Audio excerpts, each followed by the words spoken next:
la compagnie, nous voilà de retour en promenade en forêt avec Fiona qui est toujours là, mais là qui apparemment veut rentrer. Fiona, ah oui, elle a eu 14 ans, elle fatigue, elle est comme moi. Donc j'ai eu quelques petits soucis de santé comme j'ai pu dire sur les shorts. Donc voilà ce qui s'est passé, c'est que j'ai été sur un renouvellement de cachet. Le matin j'avais été faire la tonte chez la voisine. Donc j'avais commencé le matin sur l'avant de son terrain parce qu'il est à l'ombre et puis il fait frais le matin. Et puis j'avais rendez-vous donc à 11 h au cabinet médical. Donc j'ai dit bon, hop, j'ai le temps de faire le devant et je ferai le plus haut de la bête derrière l'après-midi. Donc j'étais à 11 h, je suis ressorti à 12h30. Donc elle m'avait passé les examens habituels quand on fait sur une visite mensuelle pour des renouvellements. Et puis bon, elle a estimé que la tension était peu élevée. J'avais 9 de tension. Donc elle a passé un électrocardiogramme. Et bon, elle avait un petit doute.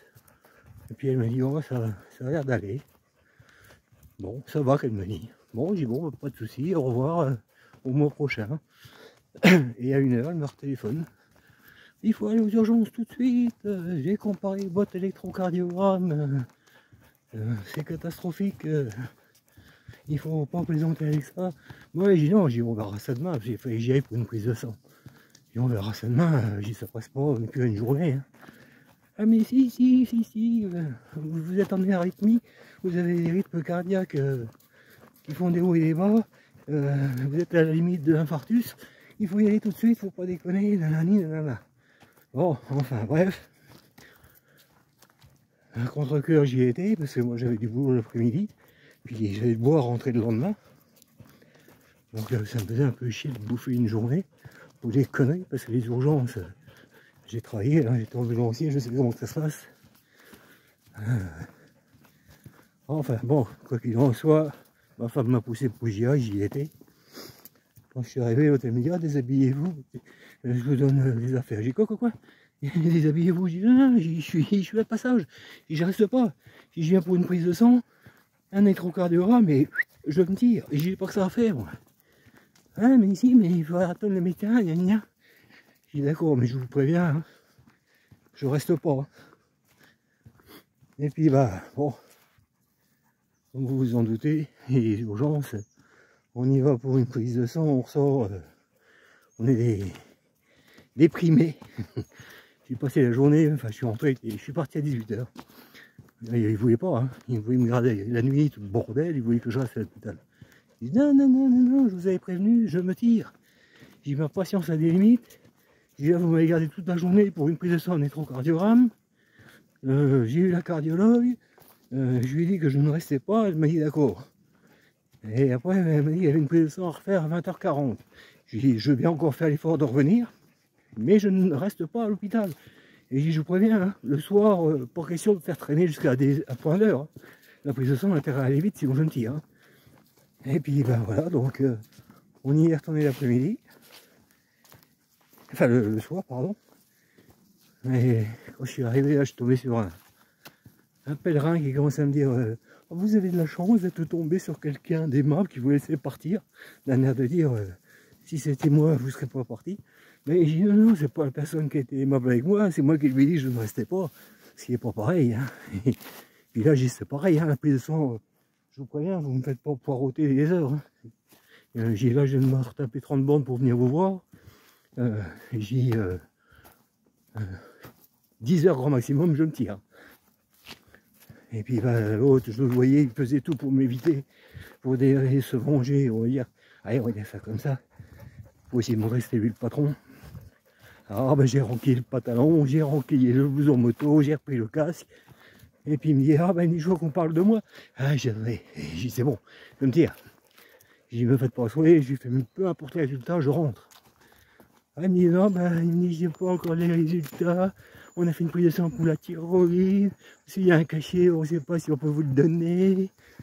Et bien j'ai dit quand vous aurez les résultats, vous me le direz. Hein.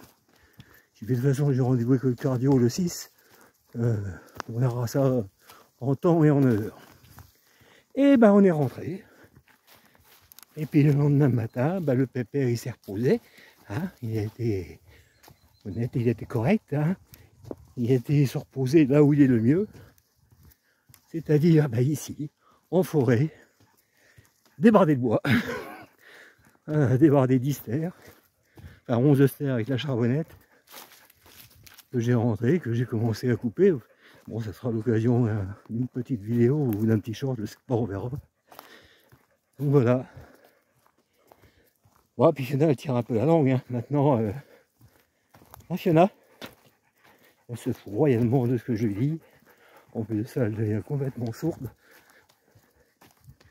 Alors quand on s'approche, ben, il faut faire du bruit parce qu'elle ne nous entend pas. Et elle fait souvent des bons. Hein, Mimi?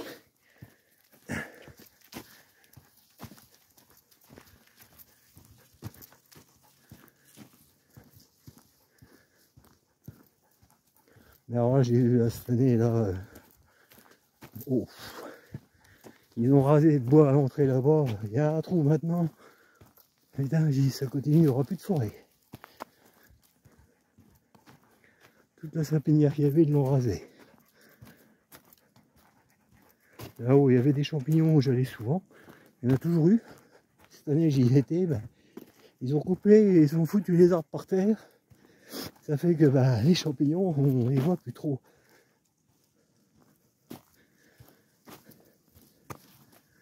Là, sur le short que j'avais fait, je me suis rendu compte que sous mes pieds, en fin de compte, pendant que je parlais, il y avait des champignons. Honnêtement, je n'avais pas vu. Enfin, ils étaient encore petits. Hein. Trop chaud.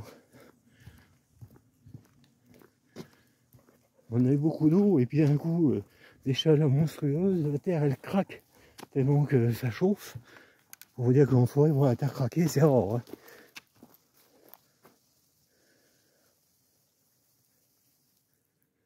Là, ici, quand on regarde d'habitude, c'est les girolles, on en voit au loin, on voit des petites taches jaunes. Mais alors là, vraiment, on voit rien du tout. Je vous dis, tout à l'heure, je les ai vus parce que je faisais la vidéo et c'est en arrêtant la vidéo, en rangeant l'appareil que je me suis aperçu de ça.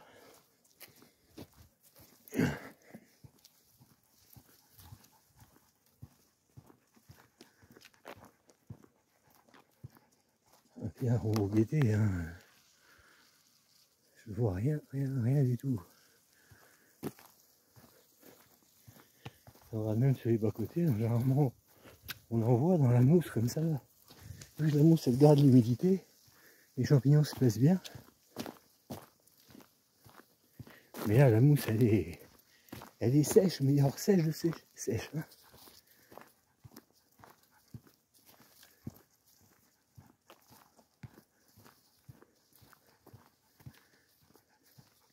Même des limaces, comme on voit là. D'habitude, je guette, quand je fais aux champignons comme ça, je guette quelquefois les limaces, je sais qu'elles vont souvent sur les champignons comme les pieds de mouton, par exemple. Ils adorent ça. Alors, généralement, quand on voit plein de limaces comme ça, en s'approchant, bon, c'est pas tout, c'est sur les champignons. Et généralement, quand on a les champignons blancs, les mauvais champignons comme ça, il y a du champignon. Mais là, c'est le premier champignon depuis le début de la balade. Ça va faire 1 heure qu'on marche. C'est le premier que je vois depuis tout à l'heure. Hein.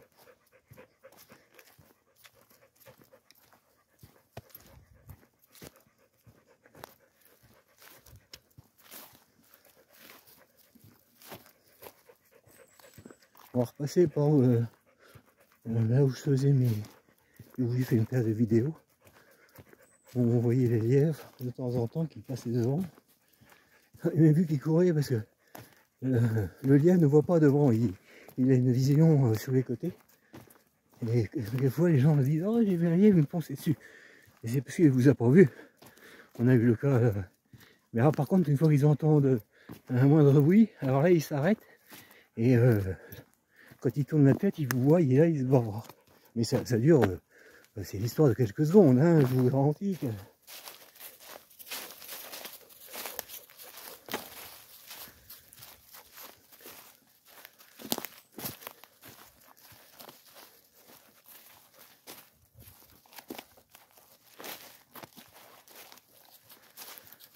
Bon voilà, on est dimanche, aujourd'hui je pourrais pas couper le bois. Ah, un champignon là. Par contre ça je connais pas, je sais pas trop ce que c'est. Ça fait un peu penser à la veste de loup, c'est-à-dire que quand on l'ouvre, il y a plein de poudre noire dedans. S'il y en a qui connaissent, n'hésitez pas à laisser un petit commentaire. On est là pour apprendre, hein. Et puis à faire des découvertes et à découvrir. On en apprend tous les jours, on en voit tous les jours.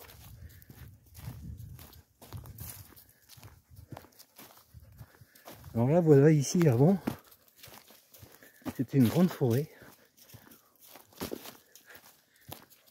Vous voyez, le chemin était là et tout autour, c'était la sapinière et puis du boulot. Alors là, ils sont venus, alors ils ont fait du travail de ville, là, c'est le cas de le dire.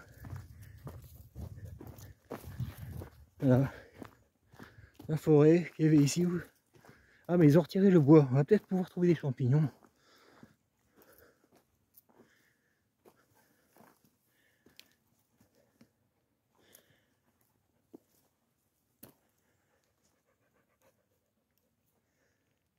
Aïe, aïe, aïe, aïe, le désastre. Ouais, ce soleil, on va peut-être pas bien voir.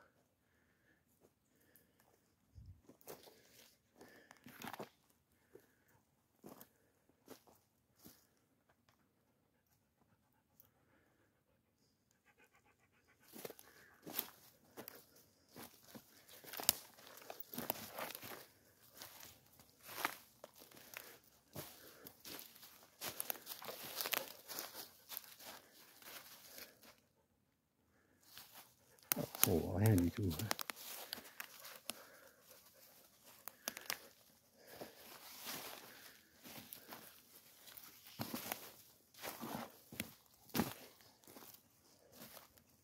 Oh, ils sont venus avec des gros engins. Ils ont fait des tranchées là-bas.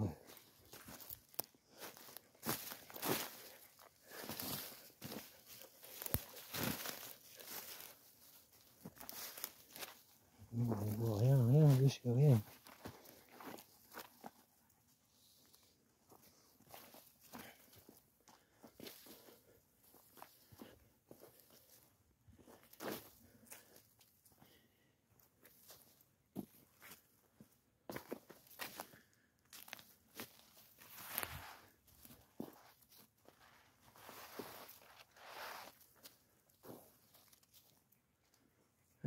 Ouais. Oh, même là, il n'y a plus rien. Ouais, moi, c'est un travail. Oh, ici, c'était rempli de boulot.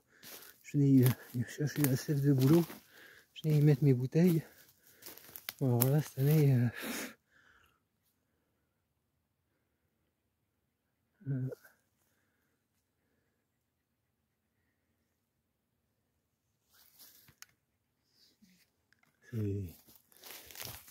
c'est affolant.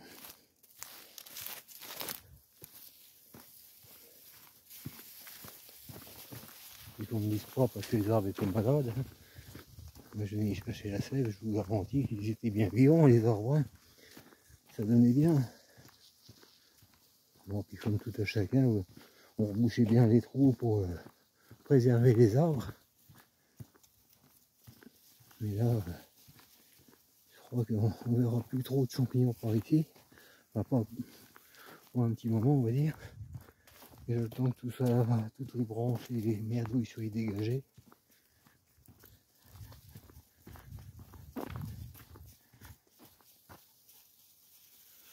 Donc voilà, voilà. Alors ici, avant, je vous dis, avec les arbres ici, on était à l'ombre au frais. Maintenant, la chaleur, on la sent. Et là, même en bas, là-bas, ils ont travaillé, si c'est pas trop long sur la vidéo, sur pour la terminer. Là où ils ont rasé.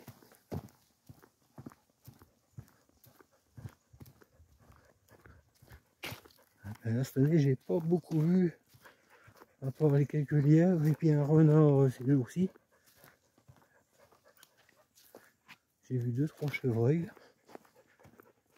L'année dernière, on voyait beaucoup de... J'ai même vu des sangliers ici, là, juste là où on est, là, qui venaient de là-bas.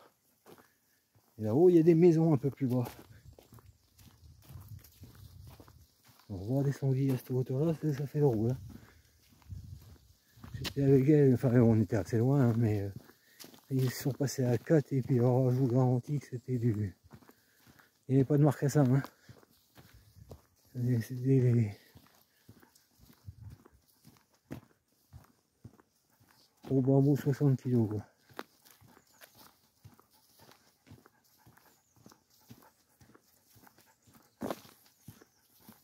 Je vous garantis quand ça vous fonce dessus, ça fait toujours drôle. Hein.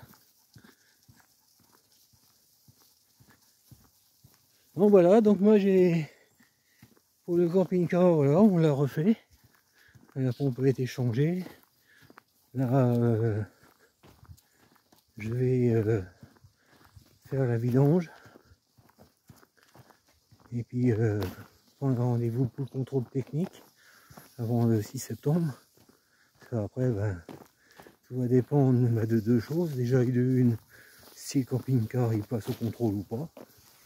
Et puis après, ben, si le bonhomme, lui, au 6 septembre, il passe ou pas au contrôle technique. En fonction de ce que le médecin va dire.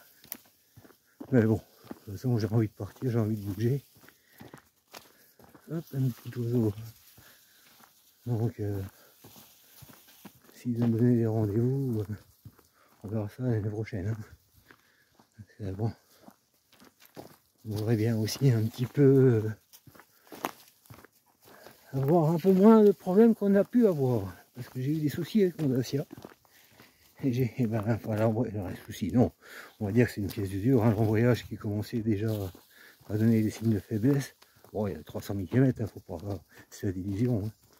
Et puis, ben, en allant chez les beaux-parents, d'un coup, ça a fait crac, crac, crac. Et puis, plus rien, impossible de changer de vitesse. Donc, je suis sorti de la partie autoroute pour éviter un dépannage là-dessus, parce que ça coûte bonbon. Donc, j'ai arrivé à sortir et puis à me garer sur une petite départementale. On a fait venir l'assistance. Et le gars qui nous a dépanné, c'est un voleur. N'allez surtout pas le voir. C'est il marque garage dépannage. Et ce monsieur-là, ben, en fin de compte, le garage, sa licence a été retirée pour escroquerie. Et donc il n'a plus le garage, il n'a plus que le dépannage. Donc il nous a facturé le dépannage. Quand je lui ai demandé le tarif horaire, il ne me l'a jamais donné. Et bizarrement, quand l'assurance lui a donné le taux auquel j'avais droit pour le dépannage, ça faisait pile poil le compte. Donc comme ça, c'est beau. Et ce qui est plus catastrophique, c'est que ben, il a fallu que, vu qu'il ne répare pas, ben, moi je la fasse rapatrier sur un garage. Et donc ce monsieur-là, donc moi quand je l'ai appelé, enfin quand je suis revenu le lendemain, quand on rentrait à la maison pour chercher mes clés, c'était sur les clés de la voiture, commence à me dire ah ben il faut me payer le transport. J'ai quel transport, j'ai eu l'assurance, elle a été payée, donc je ne vais pas payer deux fois. Hein. Elle me dit non mais il faut la rapatrier au garage, parce qu'il m'avait donné l'adresse d'un garage qui est à côté, qui est à 6 km. Et j'ai dit attendez, vous voulez que je vous paye le transport jusqu'à ce monsieur là, mais je ne sais même pas si c'est lui que je vais prendre, j'ai déjà fait le tour. Enfin bon, c'est tout. Au final, ben, je l'ai appelé pour j'avais 5 jours pour enlever la voiture, sinon il me facturait 50 € de garderie. Donc je l'ai appelé le lendemain pour lui dire que ben voilà, je prenais le garage qu'il m'avait donné. Et voilà.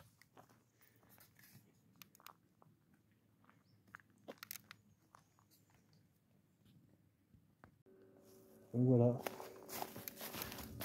On discutait un petit peu avec le monsieur que je connais. Donc voilà. Donc là, il y a une semaine, c'était encore rempli de bois. Enfin, c'était une forêt. Une sapinière comme là-bas, hein, on voit la suite là-haut. Et là, ils ont, en 4 jours, ils ont tout rasé, tout rasé, tout rasé. Ils avaient déjà commencé un peu au début.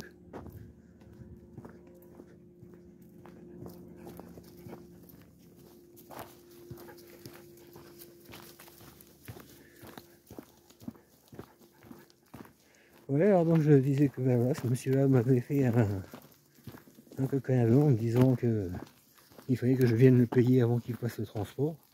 Bah, j'ai écouté, moi la voiture elle est chez vous, je suis à 80 km, j'ai pas de moyen de transport. J'ai dit donnez-moi un RIB, je vous fais un virement ou je vous envoie le chèque. Et puis une fois que c'est encaissé, bah, vous donnez la voiture. Quoi. Il y a 6 km, de toute façon la voiture elle est parfaite maintenant. Il faut déjà qu'il commande les pièces.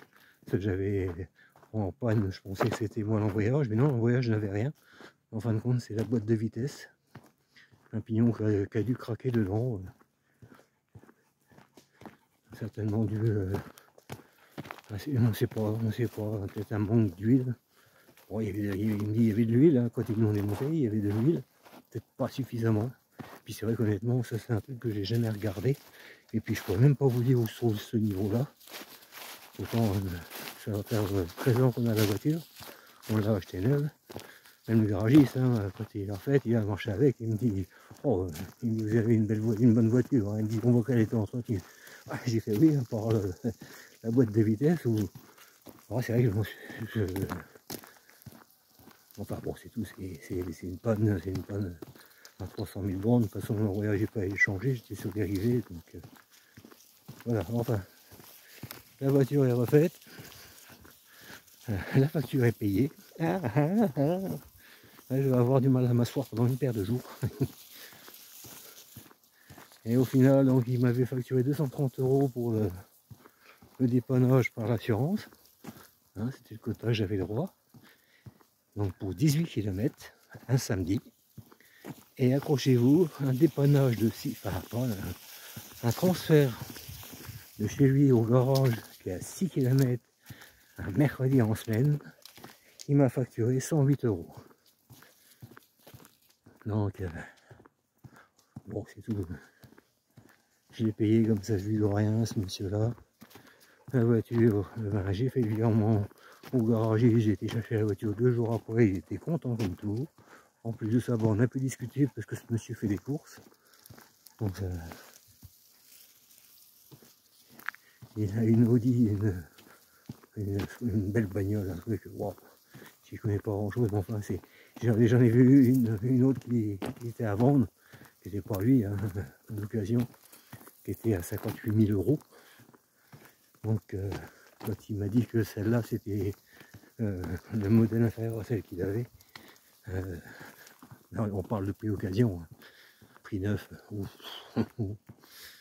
Ouf. Je crois que même Mego, il aurait même pas assez pour la payer. Bon, enfin, bon, bah, écoutez, un beau dimanche qui s'annonce.